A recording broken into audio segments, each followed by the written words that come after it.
The trouble began quietly, the way most conflicts in the community did.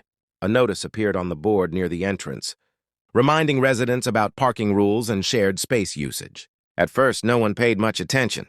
Rules had always existed, and people had learned to live with them. But within days, whispers started spreading.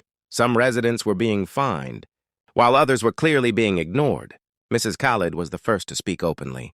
She had received a warning for placing flower pots outside her door, even though similar decorations lined the homes of others. When she asked the HOA committee for clarification, the answer was vague and dismissive. Rules are rules, they said, without explaining why the rules seemed to apply only to certain people. Soon, more stories surfaced. A young family was told to remove their child's bicycle from the hallway, while another resident kept old furniture there for months without consequence. Parking violations were fined strictly for some, yet overlooked entirely for those with close ties to committee members. The sense of unfairness grew heavier with each passing day. The argument finally erupted during a monthly HOA meeting. What was supposed to be a routine discussion turned tense as residents stood up one by one, sharing their experiences. Voices rose, not in anger alone, but in frustration. People weren't just upset about fines or warnings. They were hurt by the feeling of being treated as less important.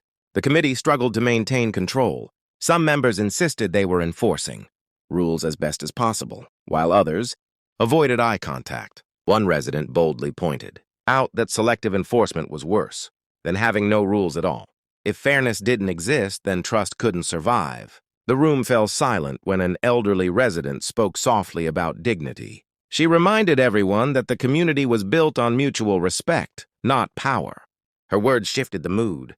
What began as an argument slowly turned into reflection. By the end of the meeting, no clear solution had been reached.